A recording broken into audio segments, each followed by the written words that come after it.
Merci de nous rejoindre, hein. Vous êtes bien dans votre émission Direct Santé, hein, cette émission qui vous informe tous les jours, hein, sur de nombreuses pathologies, de traitements ou encore de gestes nécessaires, hein, pour préserver une bonne hygiène de vie. Aujourd'hui, on parle de la mort subite cardiaque. Donc, je suis accompagnée du professeur Aimé Bonny, qui est cardiologue, et également enseignant à l'université de Douala, hein, qui est avec nous pour nous éclairer un peu sur ce sujet-là, hein, qui touche énormément de monde, hein. Donc, ça peut survenir quand on est malade ou non, quand on est en bonne forme, ça peut aussi arriver. Donc là, il nous explique un peu tout ça, hein, pour que nous puissions faire attention, pour que nous puissions faire très très attention à notre comportement, notre vie, notre hygiène de vie justement, hein, n'est-ce pas, professeur? Oui, absolument. Prévenir vaut mieux que guérir. Et surtout quand on n'a Exactement. pas beaucoup de moyens, il vaut mieux prévenir parce que le coût du soin même est plus important. Plus important. Ah oui, ça, on ne finira jamais de le dire. Dès que vous avez un bobo, allez consulter. Ah, c'est vrai, vous avez dit tout à l'heure qu'il y avait des maladies silencieuses du cœur. Peut-être dans une autre émission, on pourra vraiment un peu décortiquer tout ça, hein, pour voir, parce que c'est vrai que là, comme ça, sans analyse, tout ça, on peut pas savoir. Mais la population, il faut que les gens, chacun puisse aussi prendre sa vie en main. Mais vous savez, aujourd'hui, la médecine a fait beaucoup de progrès. Mm. Et on sait aujourd'hui dépister beaucoup de maladies, même silencieuses. En faisant un certain nombre d'examens, de l'imagerie et autres, on arrive quand même à réduire le nombre de maladies non élucidées. Mm. C'est vrai. Et bien, donc ça, il faut investir parce que la santé a un coût. Et il faut que nos États aussi en Afrique puissent mettre beaucoup de moyens pour permettre aux médecins que nous sommes de faire des diagnostics qu'on ne faisait pas avant et qu'on peut faire. Et puis surtout d'alléger aussi le portefeuille des gens, parce que c'est pas évident, hein, comme vous dites là, c'est les examens, il faut investir, oui, c'est énorme.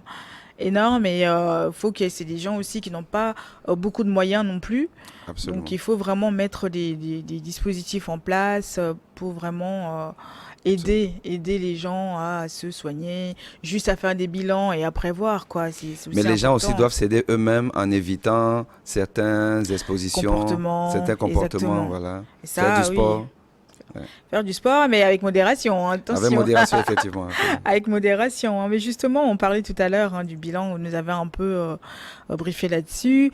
Et est-ce que, par exemple, un sportif, hein, c'est-à-dire avant un arrêt cardiaque, est-ce que les gens ont des signes d'alerte?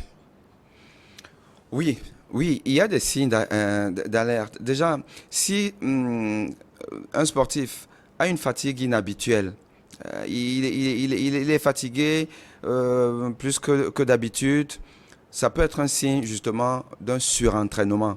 Et le surentraînement, c'est-à-dire que vous avez tiré sur la corde et tout. Hmm. Le surentraînement a un risque de mort subite cardiaque. Voilà.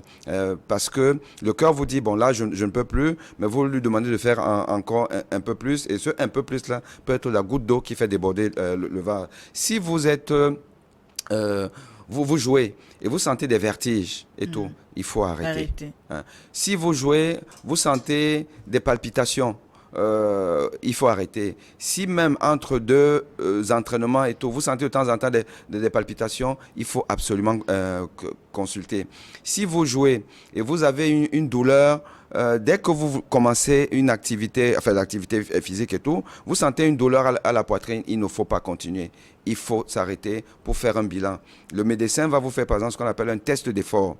Donc vous allez être sur un vélo branché à un électrocardiogramme et on va vous faire pédaler avec des paliers d'effort pour essayer d'accélérer votre cœur. Mais là, vous êtes dans des conditions médicales. Hmm. Et le médecin va donc essayer de savoir si la douleur que vous avez souvent ressentie là, quand vous juste courez un peu, vous montez les marches et autres, est-ce que cette douleur-là est reproductible? Et si elle est reproductible, il verra, puisque vous êtes branché à l'électrocardiogramme, on verra s'il y a une corrélation entre la douleur que vous ressentez et des anomalies à l'électrocardiogramme.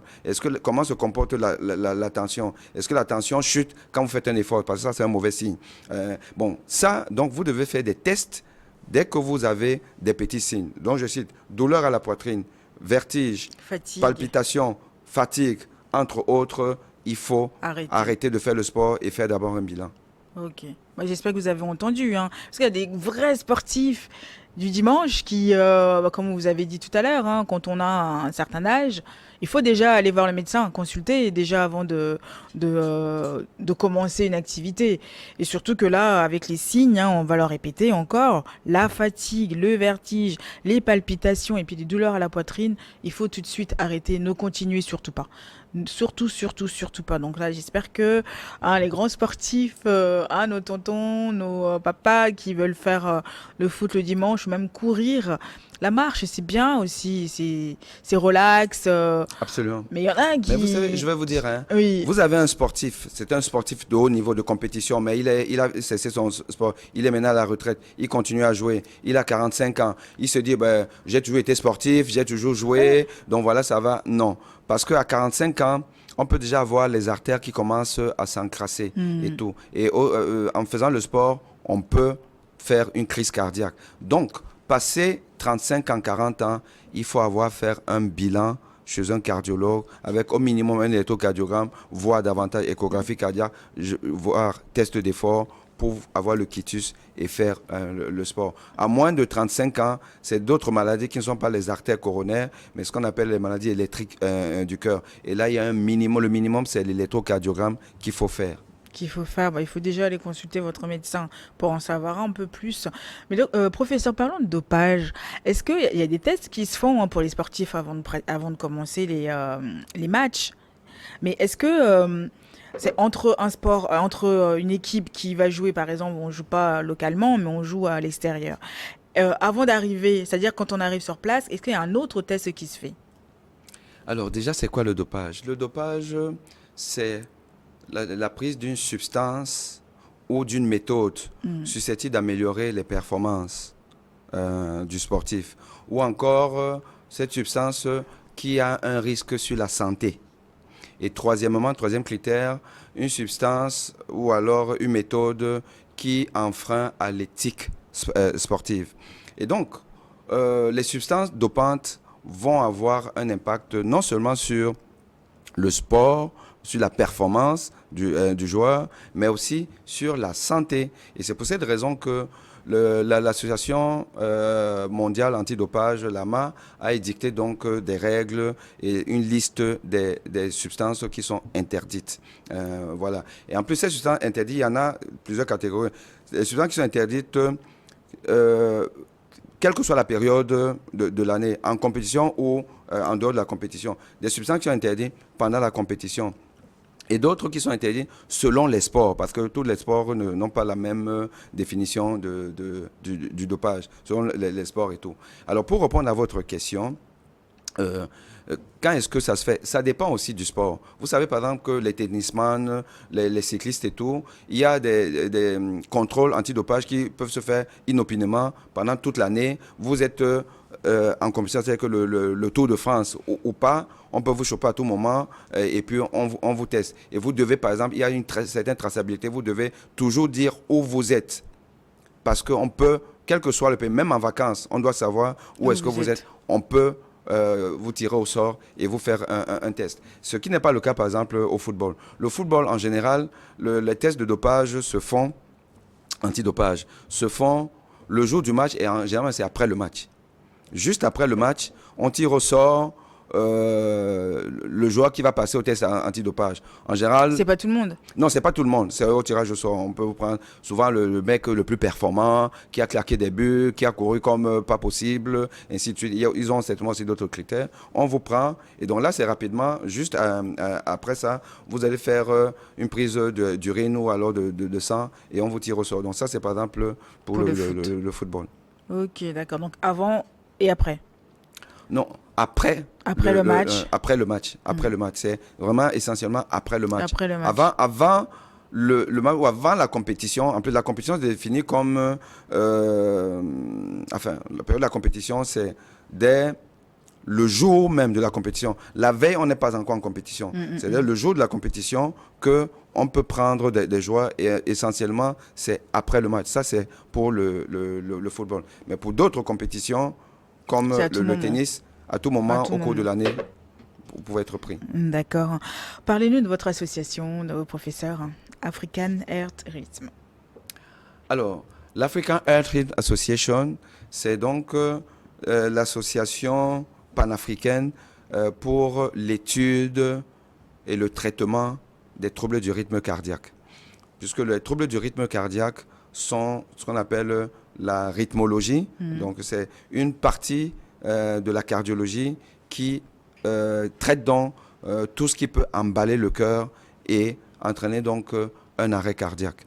Et donc, cette association regroupe tous les pays d'Afrique. Voilà, tous les pays d'Afrique sont susceptibles d'être membres de cette association. Une association qui a été créée en 2020 à Nairobi, mais qui découle en fait de deux groupes scientifiques de la PASCA. La PASCA qui est la Pan African Society of Cardiology. Donc, ces deux groupes-là, donc des task force sur le traitement des pacemakers, enfin l'implantation des pacemakers et puis la mort subite cardiaque se sont donc réunis pour faire cette association. Et le groupe sur la mort subite cardiaque, lui, il est né en 2011 à Kampala, sous mon égide, dont j'étais le chairman, et je suis donc devenu le président de l'association en 2020 à Nairobi. Et nous devons changer, donc avoir des élections cette année. Normalement, ça devrait avoir lieu l'année dernière. Cette année, des élections pour élire un nouveau board de cette association. Et moi, je deviendrai donc le past président, mais en essayant de guider les nouveaux membres pour continuer notre mission qui est de permettre à l'Afrique de bien se soigner dans le domaine des troubles du rythme cardiaque, qui est le domaine le plus complexe de la cardiologie et qui demande beaucoup de moyens. Et donc, nous devons inciter les États à mettre des moyens pour que nous puissions mieux soigner les malades. D'où, d'ailleurs, mon arrivée en Afrique de l'Ouest. Faites la tournée. À tourner Lomé, Cotonou et Accra, où je dois rencontrer à Lomé ou Cotonou. Enfin, j'ai rencontré les cardiologues locaux pour les inciter à rejoindre, ceux qui ne sont pas déjà, rejoindre l'AFRA, qui est une association, pas des anglophones, parce que c'est quand même essentiellement les pays anglophones qui y sont, mais c'est une association panafricaine. D'ailleurs, le président que je suis est francophone, et donc les Africains francophones doivent rejoindre cette association, parce que l'union fait la force, et nous devons faire de l'Afrique un hub de la prise en charge des maladies rythmiques du cœur. Du cœur. Écoutez, bravo. Bravo à vous. Et puis, justement, est-ce que vous menez des actions? Comment ça se passe dans les pays, au fait? Oui, nous avons par exemple des formations en ligne et en présentiel des jeunes cardiologues, rythmologues, donc ceux qui veulent s'initier à la rythmologie. Nous faisons des webinars. Nous accompagnons les jeunes à s'installer et à se former. Donc, nous avons des formations pratiques avec des prototypes. Nous avons des centres de référence où les jeunes cardiologues africains qui veulent se former et qui ont du mal à se former peuvent aller là-bas pour se former en Égypte, en Algérie, au Kenya, en Afrique de l'Ouest. On va essayer de développer cela, en Afrique du Sud. Voilà, donc nous faisons ça. Nous pouvons aider les jeunes à trouver du matériel parce que c'est coûteux pour s'installer et former. Nous avons des coopérations avec les Européens, l'European Heart Rhythm Association, donc c'est un peu le pendant pour la Société européenne de cardiologie, avec les Américains, HRS, où on fait des séminaires ensemble. D'ailleurs, on devait organiser un séminaire à l'occasion justement du décès de Marc-Vivien Foé, mais à cause d'une difficulté de timing, ça a été reporté à plus tard avec les Européens. Les Européens nous ont offert dernièrement la possibilité d'assister à leur congrès tout en étant sur place en Afrique, donc online, parce que c'est coûteux, oui. Mais ils ont offert 50 places gratuitement et que j'ai donc distribué avec mon staff à tous les jeunes Africains qui veulent écouter ce qui se fait de mieux aujourd'hui dans le monde pour être up-to-date et reproduire la même chose en Afrique. Donc il y a cette coopération-là, ça permettra à l'Afrique, ça permet déjà à l'Afrique d'augmenter sa capacité de prise en charge des malades qui ont des troubles du rythme cardiaque. Merci beaucoup, professeur. Alors, comment on évite ça? Comment on évite les arrêts cardiaques? Alors, pour éviter l'arrêt cardiaque, il faut avoir déjà une certaine hygiène de vie. Voilà, ne pas fumer. Un sportif, par exemple, qui fume a plus de risques de décéder de mort subite cardiaque qu'un sportif qui ne fume pas. Surtout, fumer moins de 2 heures avant l'activité sportive, c'est vraiment suicidaire. Il ne faut pas le faire. Il faut contrôler sa tension, savoir déjà quelle est sa tension. Les sportifs qui ont des tensions qui est très élevées, vous savez que quand vous faites le sport, vous augmentez encore votre tension et vous pouvez courir le risque de faire un AVC. Donc, toutes les maladies en général et cardiaques en particulier doivent être décelées avant. C'est pour cette raison qu'il faut faire un bilan sportif avant la compétition, absolument. Et ce bilan doit être répétitif parce qu'une anomalie qui n'a pas été vue cette année peut être décelée l'année d'après. Donc régulièrement, il faut faire ce bilan-là. Il faut dormir suffisamment. Des sportifs qui ont joué et juste après ça vont au bar, vont boire, vont danser, ont moins de 8 heures de sommeil par jour, vous êtes à risque de faire un arrêt cardiaque à la prochaine compétition. Ça, c'est pour les sportifs, mais pour les personnes lambda comme nous... les personnes lambda, éviter? le poids, il faut surveiller son poids. L'obésité, l'excès de poids est à risque de survenue d'un arrêt cardiaque. Donc, il faut surveiller son poids, il ne faut pas fumer, il faut contrôler sa tension, il faut prendre ses médicaments. Quand on est malade, il faut prendre les médicaments parce qu'une maladie qui est stabilisée par le traitement permet aux gens de faire le sport. D'ailleurs, le sport dans ces conditions-là, où on est quelqu'un de malade, mais on prend son traitement, le sport est thérapeutique. C'est ce qu'on appelle la réadaptation cardiaque. Donc, il faut surtout bien respecter les consignes du malade. L'alcool est à proscrire parce que l'excès d'alcool va entraîner ce qu'on appelle une cardiomyopathie alcoolique. Donc, le cœur va se dilater à cause de l'alcool. Et s'il se dilate, il va, au lieu de se contracter avec vigueur, il va faire ça. Et une fraction d'éjection qui est basse est à risque d'emballement du cœur. Oui, mais l'alcool, c'est quoi? À quelle fréquence? Un petit verre de vin par-ci, par-là, ça va ou bien c'est sûr pas que, bon du bien tout? sûr qu'un petit verre de vin au repas tous les jours. Ah, un petit verre, hein, attention. Hein. Ouais, un petit verre. C'est pas trois, toute c'est la pas trois, quatre bouteille, hein. verres. C'est pas toute la bouteille. Régulièrement, c'est bien. Ça, c'est le vin. Le whisky et autres, modérément. Comme on dit dans la vie, c'est l'excès qui tue. Les Donc, rhums de chez nous, là, c'est très... Il n'y a même pas de degré. Je sais pas s'il y en a chez vous, le vin de palme, là. Oui, le vin de palme, en soi, une fois de plus, quel que soit le degré, j'imagine quand même, moi je bois pas, heureusement, mais j'imagine que quel que soit le vin et le degré, déjà on le ressent, vous ressentez, plus il y a des degrés, plus ça secoue, comme on dit, chez nous, et là, pris modestement, pas tous les jours, de temps en temps, bon, ça n'a pas une action très importante. Surtout si on n'a pas d'autres facteurs de risque. Parce que le plus important, enfin, dans la prévention, c'est éviter l'accumulation des facteurs de risque. Parce que si vous buvez, disons modérément, vous fumez modérément, vous êtes diabétique modérément, vous êtes hypertendu modérément, l'accumulation de tout ça fait que finalement, ça explose. Ouais. Voilà. Que peut-on retenir de tout ça, donc professeur? On arrive à la fin de l'émission. Ce qu'il faut retenir, c'est que le sport est bon pour la santé, mais à condition qu'on ait déjà une santé pas fragile pour faire le sport. Sinon, après, ça doit être un sport encadré, un sport médicalisé pour améliorer, parce que le sport est aussi fait partie de la thérapeutique qu'on peut avoir. Il faut éviter tous les facteurs susceptibles de précipiter l'emballement du cœur. Il faut éduquer les populations à reconnaître un arrêt cardiaque. Parce que, comme on l'a dit tantôt, on ne peut pas, quel que soit l'outil diagnostique, même en Occident, qu'on peut avoir, il y a toujours à peu près 30 à 40% de causes qu'on n'arrive pas à élucider. Donc, on est quand même tous à risque de faire un emballement. Et si on a fait un emballement du cœur, on a fait un arrêt cardiaque, nos coéquipiers ou les témoins, si c'est à la maison, doivent apprendre à faire le massage cardiaque. Car le massage cardiaque sauve les vies. Le temps d'avoir peut-être un défibrillateur si on en a, mais simplement le massage cardiaque est très utile. Donc chacun de nous à la maison, surtout si nous avons des personnes âgées à la maison, chacun de nous doit apprendre à faire, reconnaître un arrêt cardiaque, faire le massage cardiaque, ça sauve des vies. Un grand merci, hein, professeur. Je rappelle que vous êtes cardiologue et enseignant à l'université de Douala. Merci, hein, d'avoir fait le déplacement.